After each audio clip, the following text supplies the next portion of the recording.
Hey everyone, this is Michele. And it's Michael. And we're finally back with episode 4.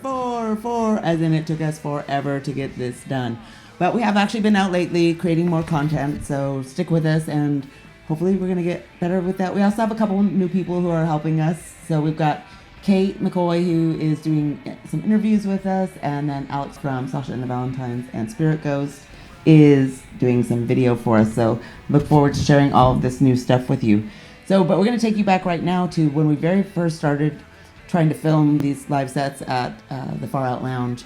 And back then, it was like trying to get a band to come over and play a set, or was just nobody wanted to do it. Nobody wanted even the slightest exposure of being seen on a stage. And shout out to Sloan and Felix from Lord Friday the 13th, because they just said, Michele, we trust you. And it all worked out in the end. It was very safe the way that we did everything. But I just have absolute so much gratitude for them, because there's been so many times that they've just jumped in on a bill. They're always so fast to respond to everything that I send them, and they're just two of the most beautiful and talented people that I know in Austin. And then for our in-depth interview, we have Sloan and Felix of Lord Friday the 13th. Back again. But this time the tables have turned, and they're interviewing Jackson Montgomery Shwartz. We may know him as our lovely bartender at Hotel Vegas, but he has taken this opportunity to pretty much follow his true passion as an artist. And this is a really cool and open-hearted segment, and we hope you enjoy. Thank you so much, Jackson, for your cool story and everything that you've showed us. I'm so thankful for so many people who have been willing to just sit down and open up with us about how they struggled with the pandemic, how they continue to struggle now, how they arrived in Austin, what that whole story was, because believe me, we all have a story of arriving in Austin, or those of us who came here. And then finally, we're going to take you to meet Carrie from Calliope Musicals in a whole different capacity, where she and Jazz Mills and some other friends of theirs started this thing called Free Lunch, and they took their time during the pandemic to decide that they were going to figure out how to help support the homeless, and they found a homeless encampment called Camp Esperanza. They started this small kitchen out of their house that was just 2 days a week, and now they have expanded it to 7 days a week, 3 meals a day. It's such an amazing story. These are such amazing ladies, and it's super cool to see all these different talents that we have that we used to use to just throw entertainment for you. We were able to parlay them into other things that were community driven. I just think it's such a cool city to live in, and that these people are taking their time doing this and making it work. It's you're really gonna like it. Definitely check out and consider donating to Free Lunch. We put all the information in below. And after that, we're good to go. Yeah. Enjoy the show. We love you. And we'll be back. Bye. Childbirth of childhood itself. Great visitations. What is it that calls to us? Why must we pray screaming? Why must not death be redefined? We close our eyes, stretch out our arms, and whirl on a pane of glass.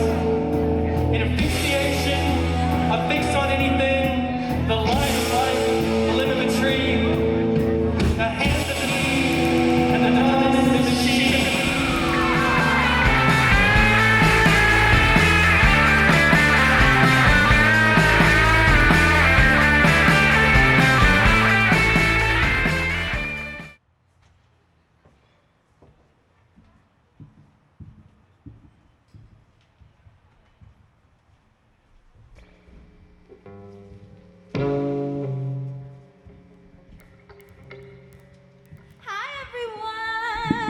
Hello!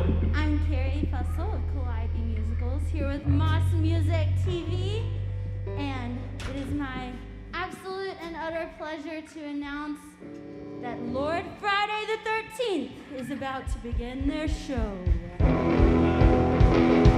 We have Sloan Lenz on guitar, Felix Lenz on devil duty, Stein Debonair on the drums, and the beautiful Benjamin Violet on bass. Get excited! Here's Lord Friday the 13th! Hello, Far Out Loud! Alright, we're gonna start this off with one called Murder Music.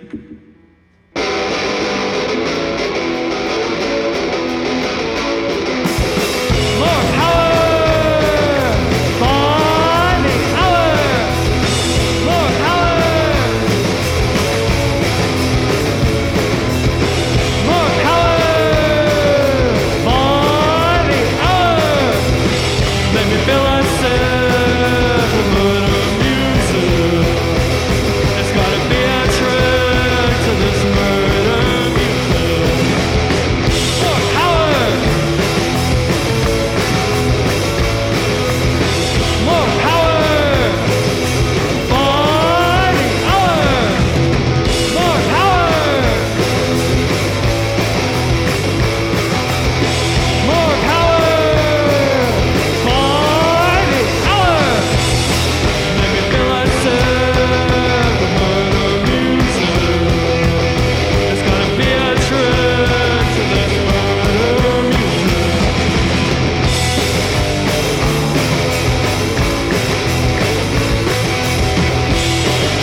Thank you, that was murder music. I'm now going to tell you about some things that I want.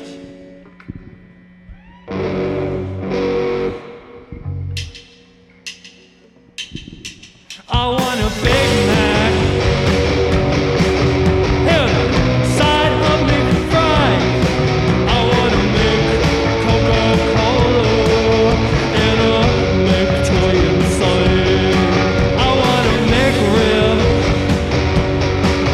and a Mac and cheese. I want a 4-piece chicken McNugget, McPretty, please. I want a sports car and a house by the beach. I want a super-sized record deal. Hold the cheese. I want to get married to my Mr. Right. I want Paris as my bridesmaid and a party all midnight. I want to get wasted. I want to drink and drive. I want to throw caution to the wind and not care if I make it on the dive. I'm loving it. I'm loving it. I'm loving it.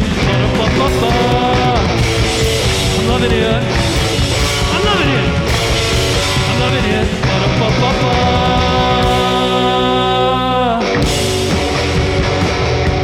I got a humic mugshot.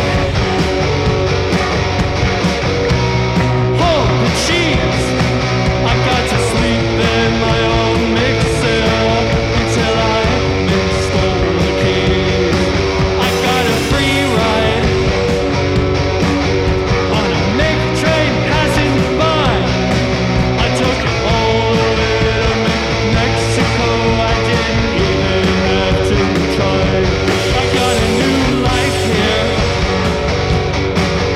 and a fancy new nickname. I got a warrant for my McGoyles, but I cheated the big game. I'm loving it. I'm loving it. I'm loving it. I'm loving it. I'm loving it. I'm loving it.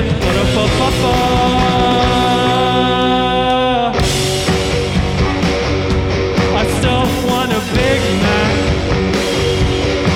Is that too much to make ask? I want a Roman's pizza and a place to eat. $1 plus McChicken. I want fulfillment and a reason to be alive. I want my days to be make worth it, and I wanna make life play. I'm loving it. I'm loving it. I'm loving it. I'm loving it. I'm loving it. I'm loving it.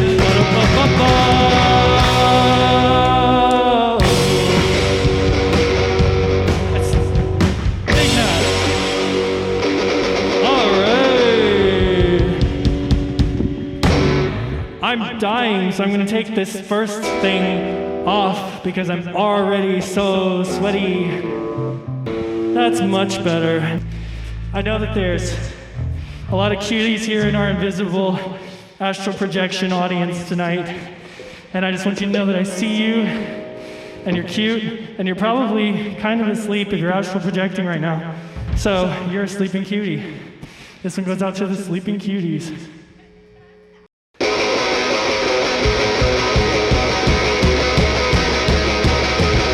How'd you get that face? How'd you get that face? How'd you get that face? Sleeping cutie. How'd you get that face? How'd you get that face? How'd you get that face? Sleeping cutie.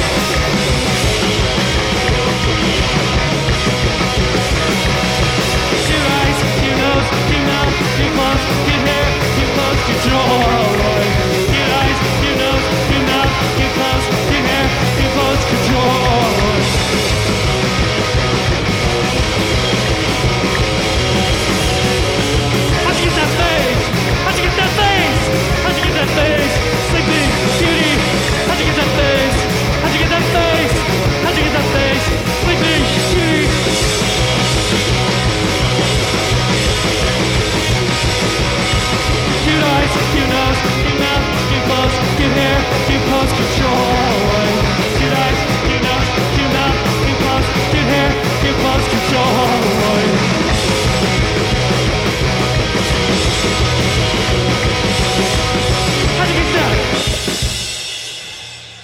That was Sleeping Cutie.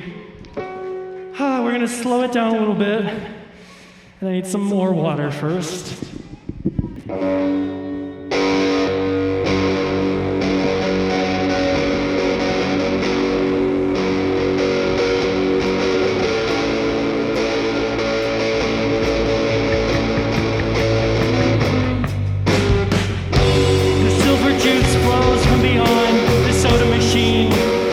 Mr. Clean, with his mean bald sheen, and his small of malls at night, where half the clientele are poltergeists.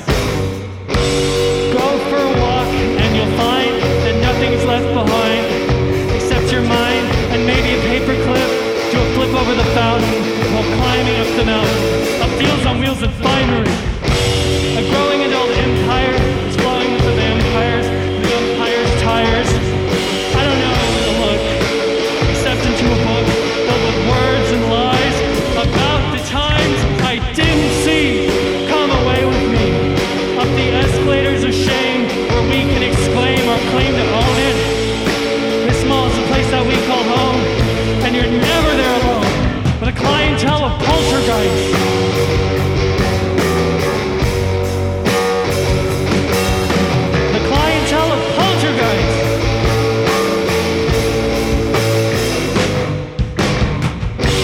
Picture by the sign that says listen to your mind, but don't go too far. Wouldn't want to trust yourself. My, I want to die and be with them up in the sky, in the mall where the clientele are mostly poltergeists,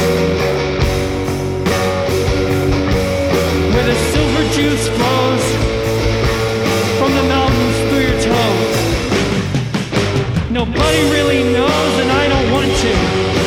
Let's do something sometime. If you want to, I don't. I'm confused more than I'm not, and I'm sure you are too. Where's the nearest exit? Pretty little man with elegant hands, fairest in the land. Who asked me? Not myself.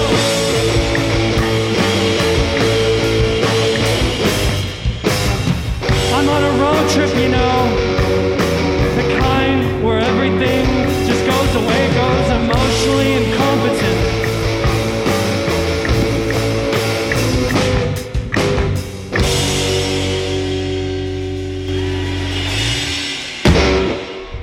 Oh my God, that was incredible. Thank you. As always. Thank you. It was fun. This is our first time actually coming to Far Out Lounge, so yeah, felt very special, even though it's unusual circumstances, but it's like a beautiful dream to be here right now.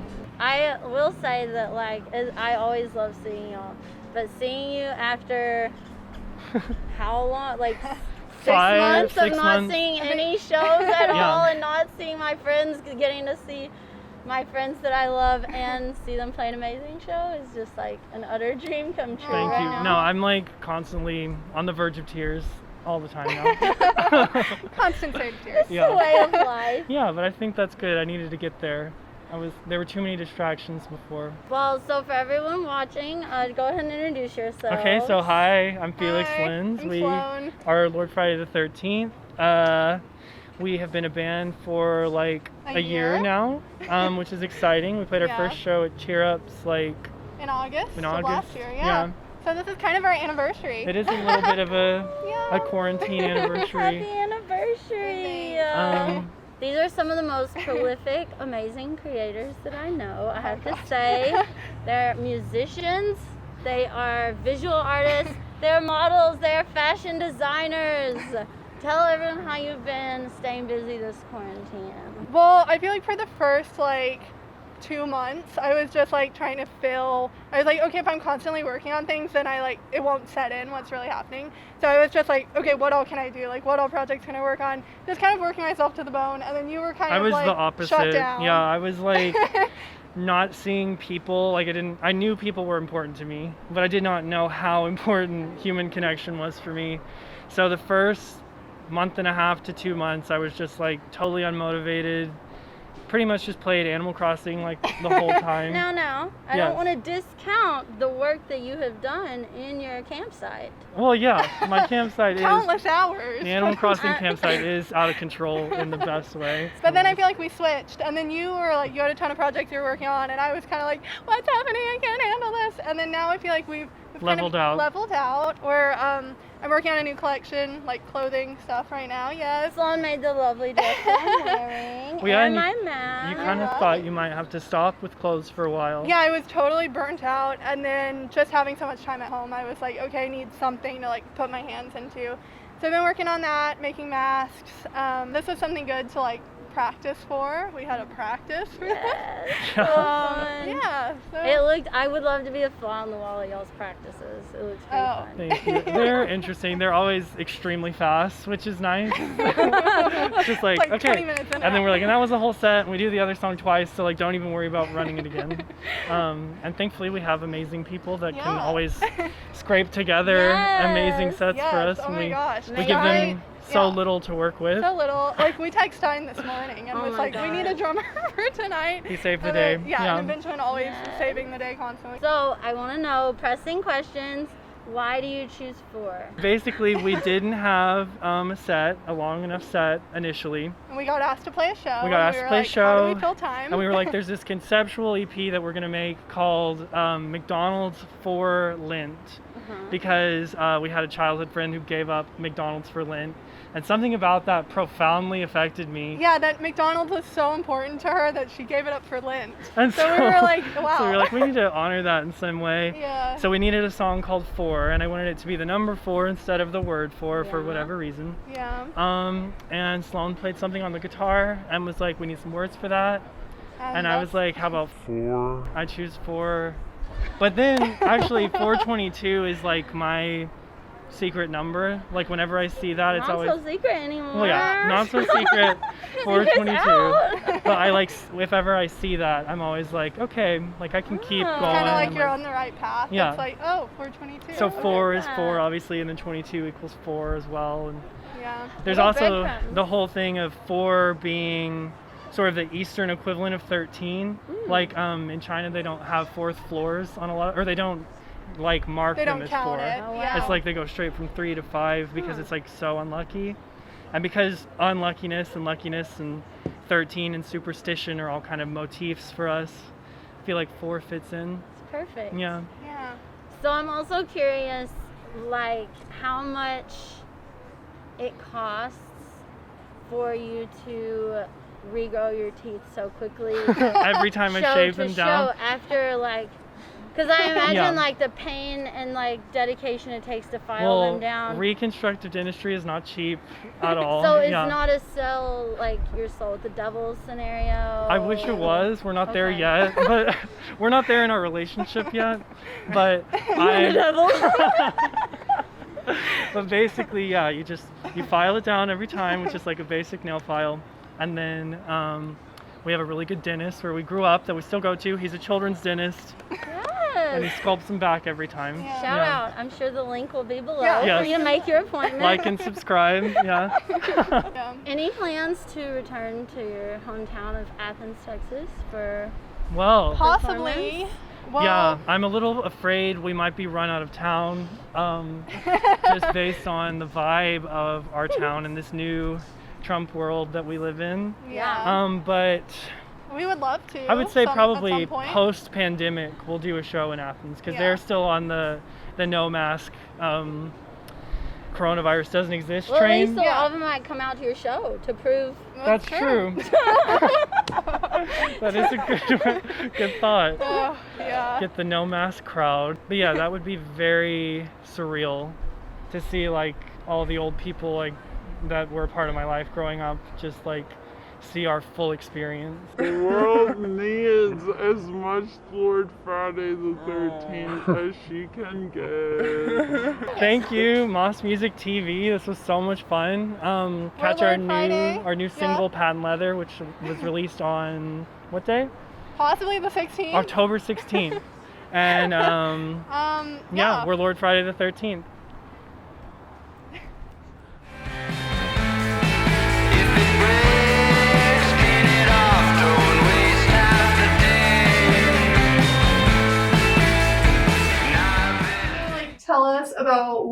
are today and what you have going on here, just in Totally. general. Yeah, I mean, we have beautiful surroundings right now. Totally. Yeah, so we're in Stardust Vintage. My studio is behind this wall and like this whole hallway, which I think you'll get to see later in this little video. And specifically, we're in the Oddball Vintage section because it's just like so beautiful and colorful. So if you don't already follow them, check them out. Oddball Vintage with 3 L's. They're the best. The So good. sweetest. So how long have you been doing this and how did you get started? And like, did someone inspire you to get started? Or? So I started both photography and makeup in, I think it was like the end of 2014. Prior to that, I had just been like party boy from like the second I arrived in Austin at like 21 until I was like 26. And I was just like trashing my body.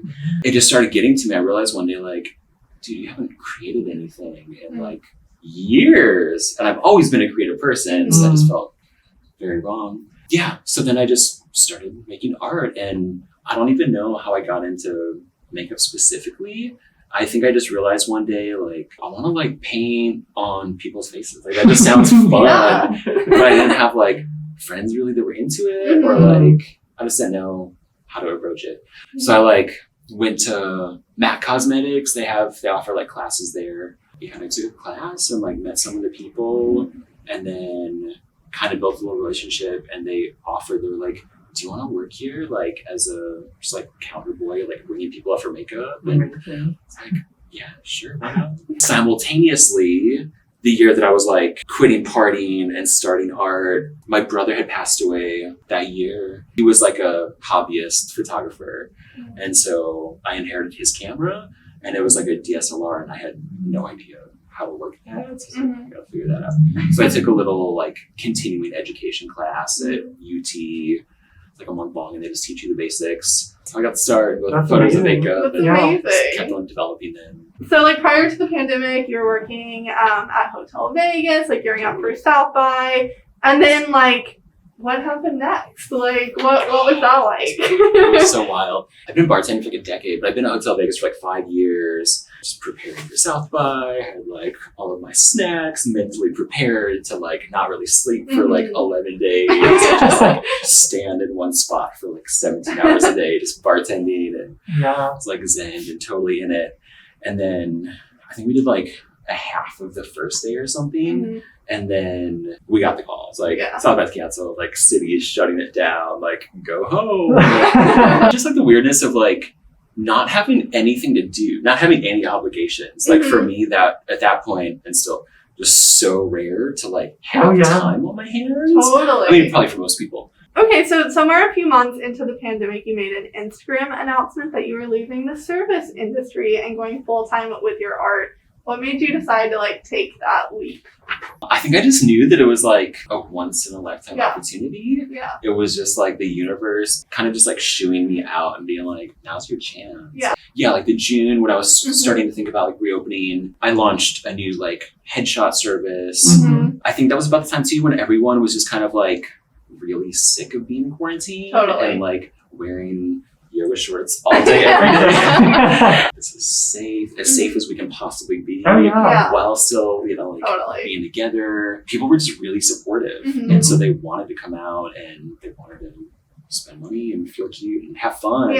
So that was kind of like I was just really busy for like a few months, like as much as I could handle. That's when the bar was like, "Hey, we're like reopening. You want to come back?" It's like, I think I'm good. I think I just want to try this and see if I can make it work. Do you plan on like expanding or changing your business at all as things start to return to normal, or just like keep kind of going at this pace? I'm just kind of trying to like ride the wave. Yeah, and I have like so many ideas, and I keep on just making these little like text pads on my phone, like the little like notes thing. And it's like lists. I have ideas. I'm like, okay, I gotta do branding. Like, here's all the services I could offer. Like, ways to just expand and grow. And right now, what I'm up against is just like finding the time. Most of my life is just like actually taking the photos and then editing for like hours and hours. And emails and social media. I've come to realize that I need the self-care has to come first and foremost for my personality type or whatever, who I am. Like, I just need to be well rested. I have to work out because that's what physically gives me the energy to be able to work hard and give the most to my clients. Okay, so like what platforms have you found to be like the most successful in like getting your art to the public? I know like on your Instagram you have like almost 8,000 followers. How was building that? Like how long did that take? Like, and do you find that like useful as a business tool? Yeah, I kind of like owe everything to Instagram, Yeah, same. which is like really weird to say. So most of what I do, it's like I don't really have time for a lot of like for funsies collaborations, Right. Yeah. which is a bummer. And I want to get to a place where I do have more time to do just like fun passion projects. Yeah. And so it's like when I'm with a paid client, like I don't really want to take time out to be like, okay, let me get all these angles. I think that's you know, totally like fair. 15 times throughout the appointment. Yeah. And once someone's here, Mhm. like I'm in it. I'm very just like focused and alert and Mhm. making sure they're comfortable. We're doing the makeup. We go straight from the makeup into shooting. Yeah. I'm checking their wardrobe, helping them style. And there's not really like a moment off. To think Totally. Like about it's just like that, full yeah. attention.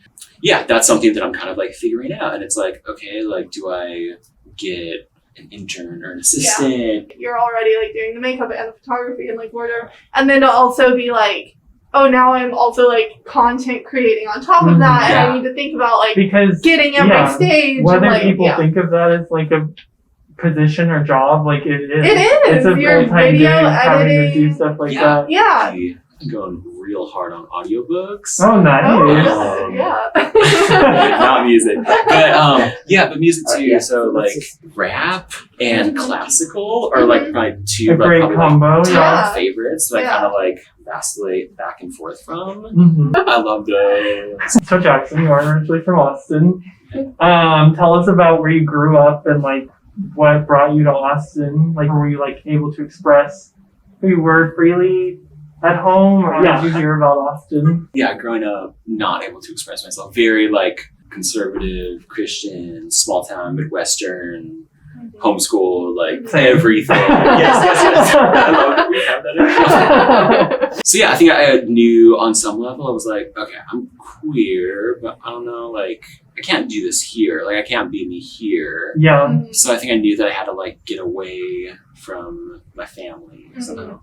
And then my roommates at the time were moving to Austin, and like I'd never been here, and they were like, we have an extra room, so you should just come with. And totally like sight unseen. I think I had like $200 in my bank account. I like sold my record and DVD collection, and then like put my big speakers in my car and some clothes, and that's like all I brought. That's amazing. And when was that? Like, 2008. what was 13-year-old Jackson like? Oh, I'll tell you. Yeah. So I was a competitive figure skater from the time I was That's 7 through 14. Amazing. Yeah, so my mom would like drive me to like Minneapolis and Omaha for like private lessons, and then eventually like all over the US for competitions and stuff. Yeah. It was really wild. I don't know, I had this cute little like round chubby face, and like specifically at 13, I was like, I like buzzed my head and then dyed it like the brightest orange. Oh my like, god. this amazing. color. And I had this it's like a 3XL like Nike, remember like the puffy down jacket, so like reflective. It matched my hair exactly. Oh. And so I was like this like orange bubble, like, fuzzy head, figure skating. Aww. That's the year I like got into underground music too. That's when my brother was like, okay, he like slid me this CD case full of like burnt CDs and was like, listen to these. Wow. Like, set me up. When you came out to your friends and family, what was that like? Fucking terrifying. Yeah. I think it took me probably like 6 months after moving here, and I'd been like writing this email in my head for like 3 months because I knew that out of respect to my family that I didn't want them to hear from somebody else. Like, yeah, it just didn't feel right to me. No judgments on how anybody else does it. It's different for everybody. But yeah, so I was like, I want them all to find out at the same time. And I communicate much stronger through writing than I do like verbally. Yeah. And plus, that's just scary as fuck to like Totally. tell your family something like that. So I just like wrote the whole thing out, press send to my whole family, and then like just watch the fireworks go off. And it was like 2 weeks before I was supposed to go back and visit them. And that's why I did it. Because I was like, if I had to sit through one more fucking vacation where they're like, so do you have a girlfriend yet? Like, no. A couple of family members were supportive. And for the most part, they were just like, let's just not talk about it. Let's act like nothing happened. That seems to be a fan favorite. Yeah. So you've been in Austin for a long time. Any thoughts on how the city is growing and like things you feel we should be addressing as a community you feel are important? Actually, one of the owners of Hotel Vegas, Brian Tweedy, he's kind of been like my Austin mentor for a long time. And he just had this really great outlook, and he was like, dude, this is a really exciting time. Like, we're growing so fast. There's so much possibility. There's so much money coming in. Like, work with it. Like, adapt. Like, figure out how to, like, capitalize or just, involve. Totally. So I realized I could either do that, or I could, like, complain and get priced out, or just, like, run away. I recognize part of what I just said comes from a place of privilege. So once again, no judgments to anyone who is getting priced out or has to like run away or, leave for their own good. Like, I get that is real too.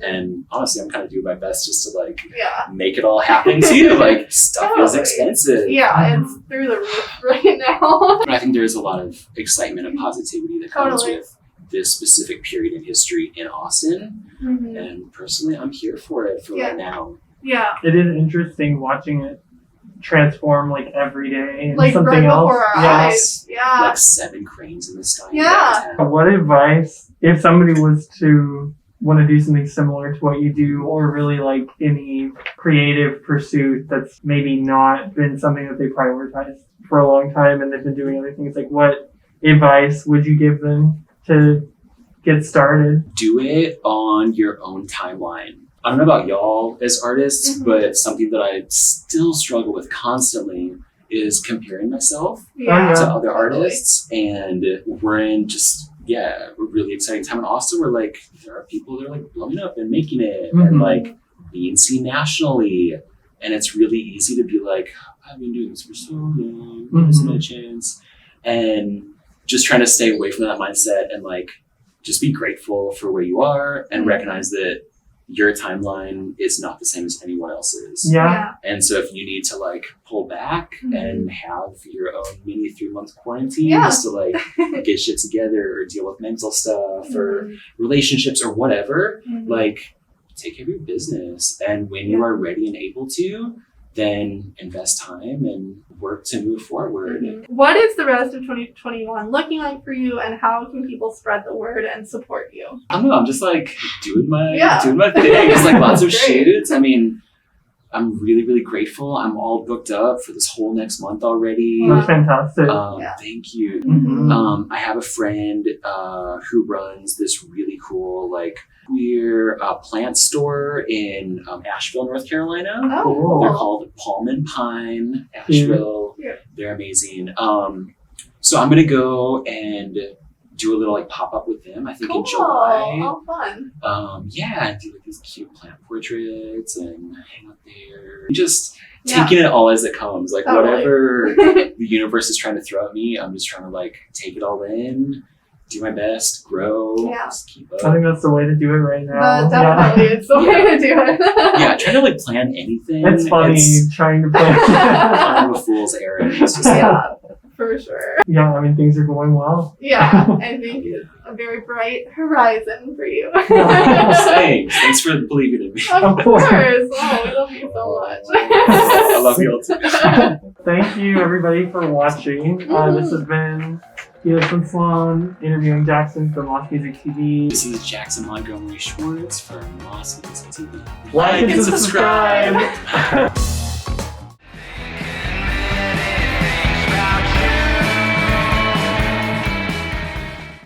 Beautiful people, Michele here with Moss Music TV, and I am here today with Carrie and Jazz of Free Lunch, and we're plating up, 240? Is that the goal for today? 120 of these beautiful dinner plates they have made. So why don't you guys tell us a little bit about what you're doing here and how it all got started? Carrie and I started doing some meal support for the homeless separately from each other just because we both always kind of enjoyed that. And we were doing it during COVID. And then that kind of actually quickly evolved into we enjoy this, we could do this consistently. My biggest concern was how are we going to be able to do this consistently if we don't have some type of funding? How can we make this sustainable so that we don't try to do meal support for 3 months and then we have to quit? So I kind of ran with this idea of free lunch, and we have just been with each other kind of constantly for the past 4 months, coming up with meal plans, figuring out how we can make healthy meals, making sure that they're vegetarian, that we think about dietary restrictions, we think about dental hygiene, we think about waste. That's why we package everything compostibly so that we can feel good about what we're doing. We've just had a lot of support and have been really loving it. I'm really proud of it because I think you can't really compare it to any other meal support that I've seen. This is really amazing, and it looks like you've got sort of like all of the food groups and like a good caloric plan as well here. Yeah, well, I have to give Carrie all the credit for the food. Like, she is definitely the better cook out of the two of us. I am much better at like chopping. And yeah. It's very rewarding because even though we're only servicing this one camp and we're doing between 100 to 200 meals a week, and thank you. It's cool to know that you could create a project out of thin air and already be helping 200 people, and hopefully over the years we can turn it into, we can help everybody in the town so that nobody in Austin has to have meal insecurity. Because really to me, it's such a sad thing to think of, like, especially as a mom, like, there are a lot of children out there. There are a lot of people in our own community that need our help, and I think it's important that we know as a people that we can help them.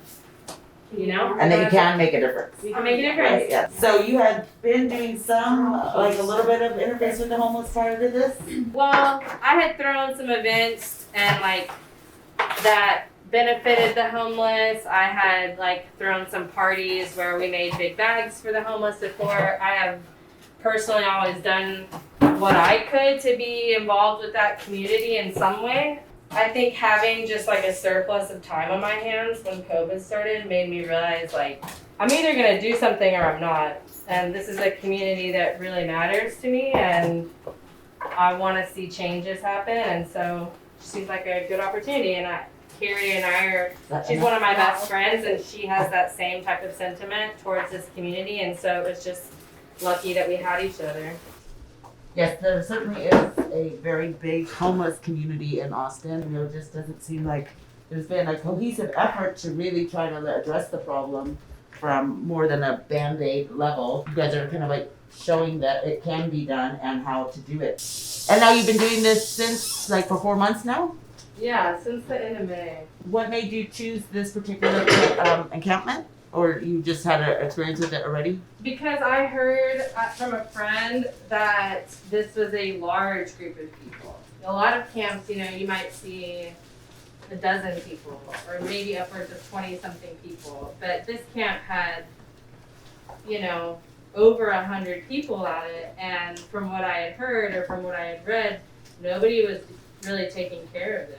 And so when my friend Lynn told me about it, I thought, well, let's do it. Let's take meals to this camp. And it was just very obvious when we arrived that they desperately wanted this meal support. So do you find at the homeless camps that it is I want to take a picture of you. a certain kind of, or is it newly homeless people or people who are more, or just a variety of everybody? Yeah, it affects anybody and everybody.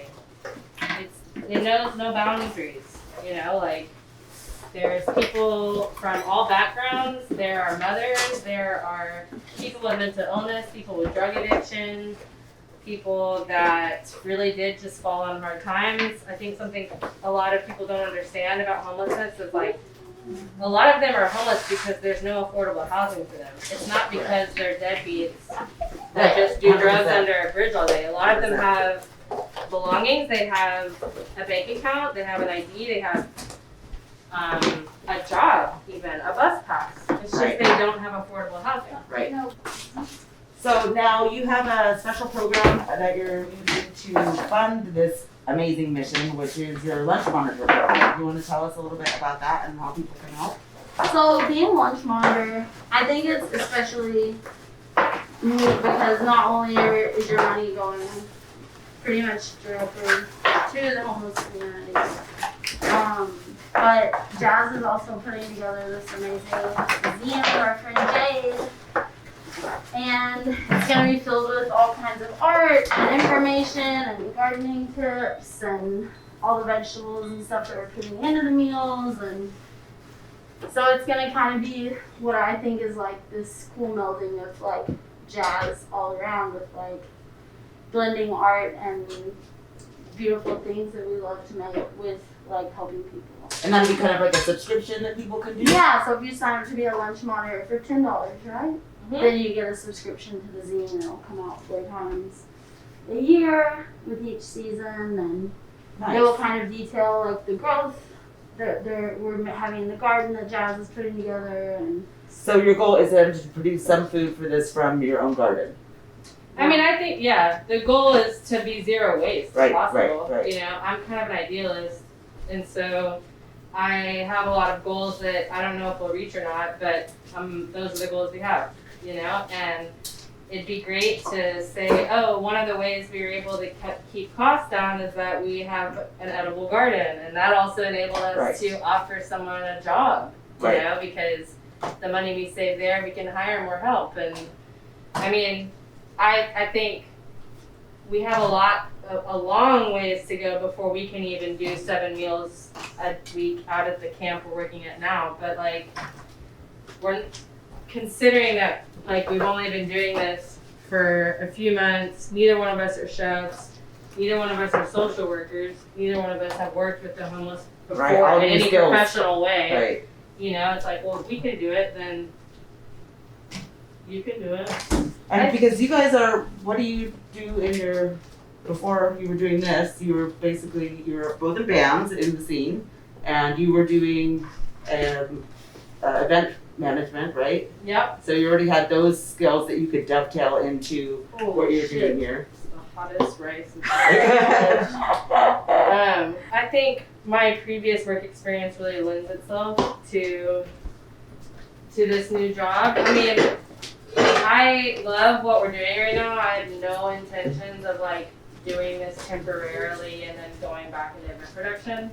This is something I have kind of committed myself to regardless of funding. You know, if the Lunch Monitors program is our attempt to find some consistency so that we can commit to larger goals. But if it doesn't work, we'll just regroup. But I can't imagine myself like just being like, well, now that COVID's over, like, not gonna do this anymore. Everything's gonna be okay for these people. Or just, oh yeah, I mean, it's not. The problems that they're experiencing had nothing to do with COVID. It's just, you know, it's just like, these problems existed beforehand. It's just all of a sudden, I kind of realized, oh, I have time, I could be doing more. I think what's cool about the Lunch Monitor program is people know exactly, like, if I become a lunch monitor for $10 a month, that pays for 3 whole meals, and this is what the meals look like, and this is the camp they're going to. Like, there's no question, there's no middleman. Exactly. Like, this is what they look like, these are the boxes they come in, like, that's where your money is going. And I think, especially in today's times, it's really, people really want to be able to see that. Like, this man walked up and I was like, oh, and he picked it up and I was like, oh, don't take that one.